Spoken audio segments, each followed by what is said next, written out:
그런데 이 사유림 선주들은 산을 포기하고 싶다. 이건 애물단지라 합니다.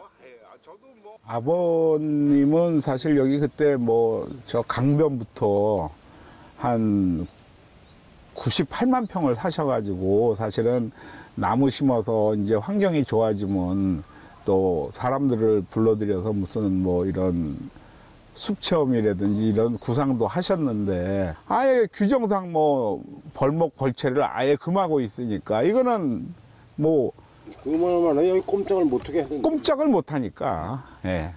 이게 뜻대로 안 되고 이게 모두 이제 저기로다가 매입이 되고 상수도 보여주기로 저기니까 거기에 쇼크를 받으셔가지고 쓰러지셔가지고 쉬운 넷에 쓰러지셔가지고 20년을 영동 세브란스 병원에 계시다가 20년, 24년 가셨어요.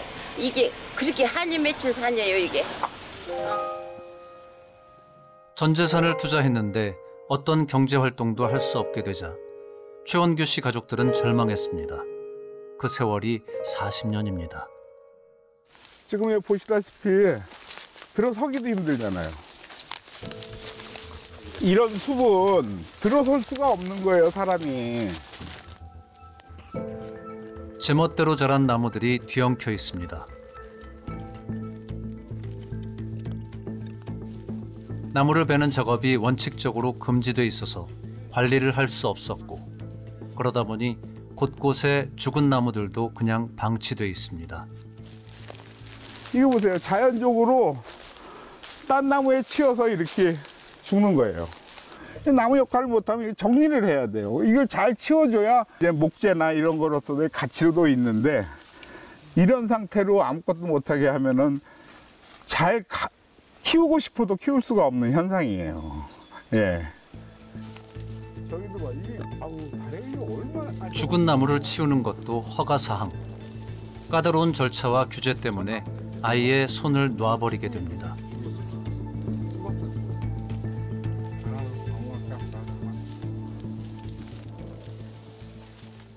많은 숲에서 고사목이 발생했다면 이제 산림 기능이 떨어지게 되겠죠. 더 많이 생장할 수 있는 생육 공간이 확보가 되면은 탄소를 더 많이 저장하게 되죠.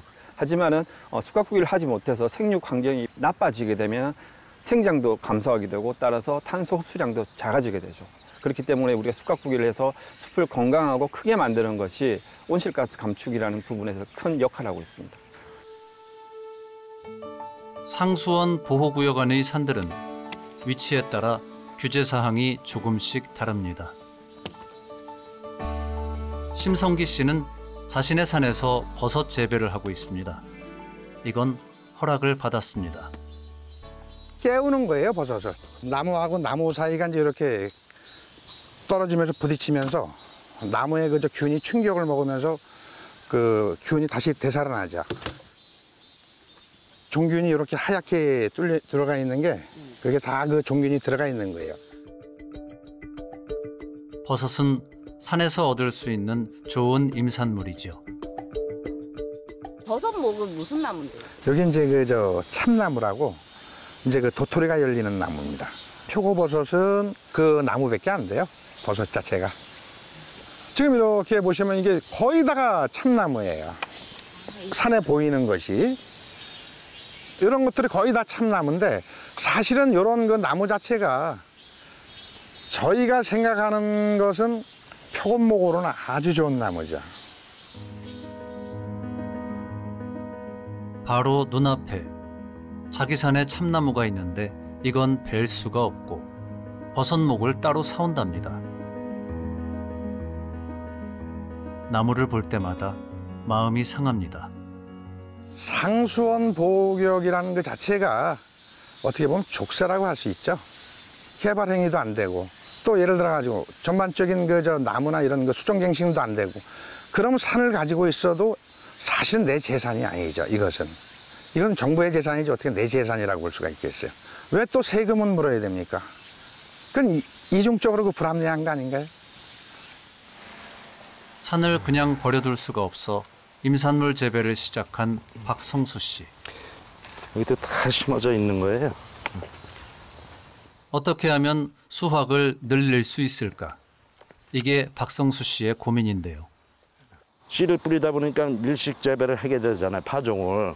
근데 그 자리에서 다 키울 수는 없어요.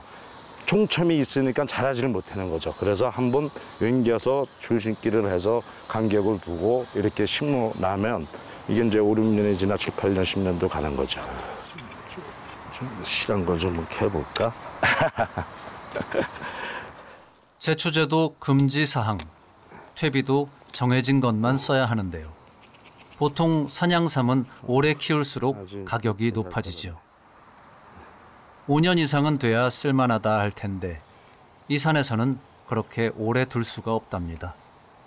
단연간에 이걸 키워서 판매를 해야 되는데 조건이 안 맞으니까 많이 죽어나가요. 모든 것은 빛을 봐야 되는데 그 빛을 못 보고 살겠습니까? 그래서 산림이 우거지니까 감벌을 해야지 되는데 감벌조차를 못하게 돼 있잖아요. 정부에서는 심으라고 해줘. 근데 우린 오히려 부채를 안고 계속 죽으니까 왜 죽을까? 원인이 뭔가? 일정한 빛을 못 보잖아요. 전문적으로 교육을 받고 허가를 받아서 시작한 일인데 제대로 키워낼 수가 없습니다. 이걸 계속해야 하는 건가? 이러지도 저러지도 못해 고민이 깊습니다. 상수원을 보호하기 위한 엄격한 규제들. 이곳의 산은 환경을 위해서만 존재합니다. 광주시 산림조합에는 회원들의 하소연이 쏟아집니다. 웃기는 게 작년에 이제 산림과에서 허가를 냈지 않습니까, 제가. 허가를 내갖고 이제 3월 심어요. 깜놀을 내야지. 하도 아니고 경운기 정도 올라가면 길을 냈어. 그게 저촉이 된 거예요.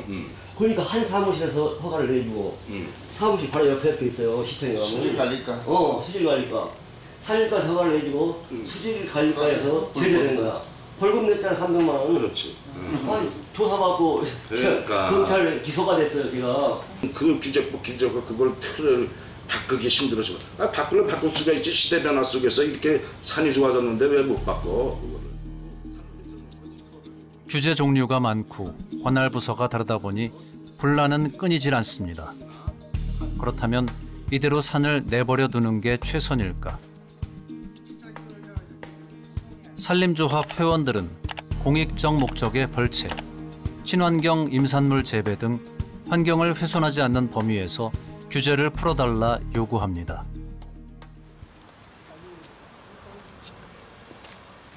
상수원 보호구역 내 사유림에 관한 관리 책임을 맡고 있는 광주시청은 어떤 입장을 갖고 있을까요?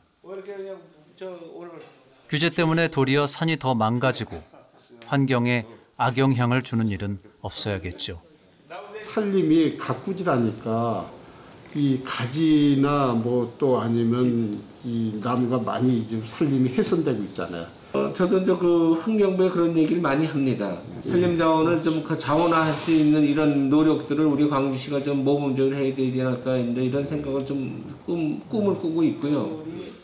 환경도 지키고 산림 자원도 개발하고 사유재산권도 지킬 방법을 찾아야 합니다. 한 가지 규제가 아니라 대여섯 가지 규제가 같이 이렇게 그 뭉쳐 있어가지고 하나 풀었다고 해서 이렇게 해결되는 게 아니고 뭐 남은 4-5가지 이제 그 규제를 풀어야지 거기 이제 그 어떤 그 경영이나 행위가 가능한데 사실 거의 불가능해요. 그럼 거기에 대한 그 희생이거든요. 희생에 대한 특별한 이런 나름대로의 보상이 있어야 되는데 뭐 그런 게 전혀 없죠.